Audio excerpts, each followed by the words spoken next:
جو اس وقت اسلام آباد کے حالات بنے ہوئے ہیں، جو پاکستان کی سیاست چل رہی ہے، جو پاکستانی قوم کے ساتھ جھوٹ بولا جا رہا ہے، جو پاکستانی قوم کے ساتھ ایک فراڈ ہو رہا ہے سیاست کے نام پہ بھی، اور یہ سارے ادارے جھوٹ بول رہے ہیں۔ میں آج کلیئر کرتا جاؤں، پاکستان کا سیاستدان تو پہلے بھی منافق ہے، جھوٹا ہے، اس کو تو میں، کیونکہ کافی چیزیں ہیں، میں اس کلاس میں ہوں، میں ملک کی تاریخ کا پہلا ایک مزدور عام آدمی آیا، میں نے 10 سال اسلام آباد کو پڑھا، میں نے ماشاءاللہ اپنے جرنیلوں کو بھی پڑھا، میں نے اپنی جوڈیشری کو بھی پڑھا، میں نے سیاستدانوں کو بھی پڑھا، میں نے اسلام آباد کو بھی پڑھا، مگر میں اس نتیجے پہ پہنچا کہ پاکستان کا جو سیاستدان ہے جھوٹا ہے، فراڈی ہے، مکاری ہے، منافق ہے، مداری ہے، اس کا کوئی سروکار نہیں ہے، وہ صرف اپنے اقتدار کی حوث کے لیے وہ کچھ کرتا رہے۔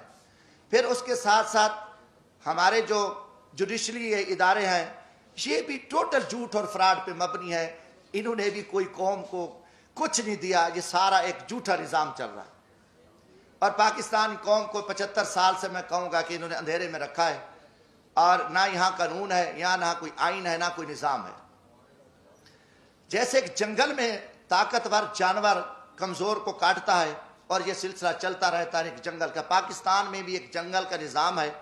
ہاں 73 کا آئین بنا، 73 کے آئین میں کافی سارا کام ہوا، مگر جب ذوالفقار علی بھٹو کو پھانسی دی گئی تو اسی وقت اسی آئین کو بھی پھانسی دے دی گئی، کوئی تھوڑا سا کام ہوا، آگے نہ یہ آئین چل سکا ہے نہ کوئی ہے، یہ طاقت ہے، اور طاقت کے بل بوتے پہ پاکستان چل رہا ہے، جو جس وقت چاہے جس کو اٹھا دے، جس کو مار دے، جس کی حکومت گرا دے، عدالتیں اپنی مرضی کے فیصلے دے دیں، اور آگے جو کمزور ہے وہ تسلیم خم ہے، اس میں اخلاق کی جرت نہیں ہے، اگر کوئی بات کرتا ہے تو اس کو اٹھا لو، اس کو غدار بنا دو، اس کو جیلوں میں ڈال دو، جو کچھ کرو، ایک فارمولہ چل رہا ہے۔ وہ فارمولہ سب سے پہلے اس کائنات میں فرعون کا تھا۔ فرعون بہت بڑا ایک تاریخ کا ظالم اور ایک طاقتور انسان گزرا، جس نے 70,000 جو بچے تھے ان کو ذبح کیا، 6,000 جو عورتیں تھیں عورتیں ان کے حمل گرائے، اور جب وہ غرق ہوا تو 16 لاکھ کا لشکر تھا اس وقت، 16 لاکھ کے لشکر کے سمیت وہ غرق ہوا، اور فرعون کا بھی نظام نہیں چل سکا، اس کا بھی تکبر ٹوٹا۔ آج پاکستان میں بھی ایک فرعونی راج ہے، غنڈہ راج ہے، اور اس غنڈہ گردی کے آگے کسی میں اخلاق کی جرت نہیں ہے۔ حقیقتاً آپ دیکھیں، میڈیا ہمارا، نہ میڈیا آزاد ہے، نہ ہم بحیثیت قوم آزاد ہیں۔ جو ایک دروازے سے اٹھ کے کھڑے ہو کے کہہ دیں ہم سب نے یس کرنا ہے، ہاں جی یہ کرنا ہے۔ پہلا سوال ہے کہ اب یہ چوروں اور ڈاکوؤں کی کوئی ہمیں تفریق تک کو پتہ چلے کہ اس ملک میں چور اور ڈاکو اور شریف آدمی، اچھے اور برے کی تمیز کا آج تک ہمیں نہیں پتہ چل سکا۔ جب یہ پچھلے دنوں 2017 سے یہ شروع کام ہو گیا تھا، 16 سے ہی بلکہ، نواز شریف صاحب کے خلاف، تو میں نے قومی اسمبلی میں یہ بات کی تھی، میں نے کہا بات ہے کہ یہ وہی نواز شریف ہے جس کو آپ نے پہلے جنرل پرویز مشرف کا طیارہ گرا رہا تھا، اور ایک بہت بڑا قومی مجرم، بہت بڑا لٹیرا، بہت بڑا ایک دہشت گرد آپ نے بنا کے قوم کے سامنے پیش کیا، اور اس نواز شریف کو آپ نے جیل میں ڈالا، سزائیں دی، آخر اس کے ساتھ مکا کیا، اس کو این آر او دیا، اور 10 سال کے لیے وہ چلا گیا۔ 10 سال بعد وہی شخص، وہی دہشت گرد، وہی جو آرمی چیف کا طیارہ گرانے والا، وہ قومی مجرم، وہ آپ کے ملک کا وزیر اعظم بنا۔ آپ نے آصف زرداری پہ 7 سال جیل میں رکھا، دنیا کا بدنام زمانہ، دنیا کی کرپشن، دنیا کی لوٹ مار، دنیا کا لٹیرا سرے میل، وہ ساری گینگ، آصف زرداری اتنا بڑا لٹیرا، 7 سال کا مجرم، 7 سال بعد رہا ہوتا ہے، وہ صدر پاکستان بنتا ہے۔ اس کے بعد پھر یہ فارمولہ کہ نواز شریف نے وہ میمو گیٹس ہوں، وہ ڈان لیکس ہوں، ملک دشمن، اس نے مودی کے ساتھ دوستی لگائی، اس نے افواج پاکستان کے خلاف سازش کی، اس نے جندال کے ساتھ بیٹھ کے افغانستان میں سکریپ کا سودا کیا، راستے میں اس کی گاڑیاں بارڈر پہ پکڑی گئیں، ان کو بڑا کچھ کیا، اور اس کے بھائی کے اوپر شہباز شریف، اس کی بیٹی، ان کے بھتیجے، سب قومی مجرم ڈکلیئر ہوئے، جنہوں نے اساس اداروں کے قومی راز امریکن کو دیے، مودی کو دیے، ان کی نواسی کی شادی میں اس نے شرکت کی، اس کو، اور اربوں کا وہ مجرم ہے۔ اب اس کو آپ پکڑ لیتے ہیں، اچانک وہ مجرم، اس کی سپریم کورٹ بیٹھتی ہے، سزائیں ہو جاتی ہیں، نااہل ہو جاتے ہیں، وہ بیمار ہوتا ہے، اس کو ماضی کی طرح بھگا دیتے ہو۔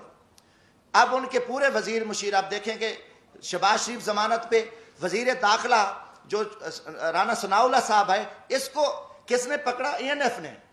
اینٹی نارکو ٹیکس نے اس کو فوجیوں نے پکڑا، اس کے اوپر 15 کلو ہیروین کی FIR، وہ ضمانت پہ وہ وزیر داخلہ ہے. یہ سارے پکڑے گئے، مجرم تھے. مجرموں کے بعد آپ دیکھیں 3.5 سال بعد یہ سارے مجرم پاک ہو گئے، ساری چیزیں ختم ہو گئی. اچانک مکمکا ہوتا ہے، اچانک سودے بازی ہوتی ہے، اچانک عدم اعتماد آ جاتا ہے، اور وہ سارے چور لٹیرے جو افواج پاکستان کے خلاف گالیاں دینے والے، قومی راز دینے والے، پاکستان کو لوٹنے والے، وہ گینگز آ کے وہ وزیر اعظم بھی بن جاتا ہے شہباز شریف، اس کی پوری ٹیم بھی آ جاتی ہے، اب نواز شریف بھی پاک ہے. یہ قوم کے ساتھ آپ مذاق چھوڑ دو. کم از کم میں پاکستانی ہوں، جمشید دستی کا جینا مرنا یہ ملک ہے، میں مزدور آدمی ہوں، نہ میرے اثاثے ہیں، نہ میری کوئی لوٹ مار ہے، نہ میری کرپشن ہے. میں پاکستان کی عزت کے لیے، اس ملک کی بقا کے لیے میں بولوں گا، چاہے وہ کوئی جرنل ہو، فوجی، چاہے وہ عدلیہ کا چیف جسٹس ہو، چاہے وہ کوئی سیاستدان ہو. یہ ہمارے اوپر ایمانی ذمہ داری ہے، اللہ کا حکم ہے کہ آپ سچی بات کو جو ہے نا آپ نہ چھپاؤ. تو یہ میں ضرور بات کروں گا. اب قوم سمجھ چکی ہے کہ کھیل کیا کھیلا جا رہا ہے، اب اس کا کوئی جواب دینے کو تیار ہے. جب آپ کل ان کو چور ڈاکو کہہ رہے تھے، آج ان کی وضاحتیں کر رہے ہو. وہی جسٹس جو آج ماشاءاللہ ہمارے چیف جسٹس عمر عطا بندیال صاحب کل انہی بینچوں میں ان کو سزائیں دے رہے تھے، انہی کو مجرم ڈکلیئر کر رہے تھے، انہی کے اوپر حکم چل رہے تھے. آج وہی چیف جسٹس رات کو بیٹھتے ہیں اور ان کو پاک کر کے کلیئر کر کے اور سارا کچھ کر کے کہتے ہیں جی صاف ہے. اب یہ چیز نہیں چلے گی. پہلی بات ہے کہ دیکھیں ہم غریب طبقے کے لوگ ہیں، ہم لاشیں اٹھا رہے ہیں، ہم لوگوں کی خدمت کر رہے ہیں. میں وہاں بھیک مانگ کے غریب مزدوروں کے بچوں کے لیے، جہاں عورتوں کو ذبح کیا جاتا تھا، جہاں جگیرداروں کے ڈیرے پہ غریبوں پہ کتے چھوڑے جاتے تھے، وہاں ایک میں شخص نے جدوجہد کر کے ہم محنت کر رہے ہیں، لاشیں اٹھا رہے ہیں، دریاؤں میں کھڑے ہیں، ہم صحراؤں میں بیٹھے ہیں، ہم محنت کر رہے ہیں. اب ہم سے لوگ پوچھتے ہیں کہ بھائی آپ کی کسی GHQ سے دوستی ہے؟ آپ پاگل ہو؟ آپ GHQ سے دوستی ہے تو آپ آ سکتے ہو، ورنہ یہاں آپ کی جو عوامی خدمات ہے وہ نہیں ہو سکتی. یہ لوگ اب عام آدمی بھی ہمیں چراوا بھی کہتا ہے. میں کہ بھی ہم تو یار عام غریب لوگ ہیں، ہم تو غریبوں کے جوتے اٹھا سکتے ہیں، ہم کسی جنرل کے جوتے نہیں اٹھا سکتے. وہ بڑے جوتے ہیں، وہ بڑے لوگ جوتے اٹھا سکتے ہیں. جمشید دستی کیا کر سکتا ہے؟ آج آپ نے سیاست کو تباہ کر کے رکھ دیا. آج وہ پیپلز پارٹی، وہ بھٹو کا نظریہ تھا، آج آصف زرداری اسٹیبلشمنٹ کے آگے لیٹا ہوا ہے. آپ نے ایک دروازہ کھولا ہے اور سیاستدانوں کو آپ کتے کی طرح خیرات ڈالتے ہو اور وہ ارد گرد یہاں پھر رہے ہیں. عوام مر رہی ہے، لوگ ذلیل ہیں. اسلام آباد میں ایک تماشا لگا ہوا ہے. آپ نے نہ رمضان شریف کا کوئی تقدس کا خیال کیا، نہ آپ کو اب کی عزت ہے. آپ ایک اقتدار کے ہوس کے پجاری ہیں. آپ ایک فرعونیت میں بیٹھ کے آپ پورے نظام کو تہس نہس کر دو، اٹھا دو، مار دو، جو کچھ کر دو. کوئی آپ کے سامنے بات نہیں. کہا ہم بولیں گے، ہم ضرور بولیں گے. ہم نہ کسی جنرل کے سے ڈرتے ہیں، نہ میں کسی سپریم کورٹ سے ڈرتا ہوں، میں اللہ کی ذات سے ڈرتا ہوں. ہم انشاءاللہ اس ملک کی بقا کے جہاں بھی ہمیں موقع ملا. آج بھی میرا دل زخمی تھا، کافی دنوں سے جھوٹ چل رہا ہے، میڈیا کو بھی پہ بھی تماشا لگا ہوا ہے. وہی کتنے لوگ میڈیا کے تھے جو کل کیا تھے، آج بیچارے کہاں کھڑے ہیں، کس مجبوری کے تحت کھڑے ہیں، کیا کیا معاملات ہیں. مگر قوم سمجھ چکی ہے، قوم جان چکی ہے.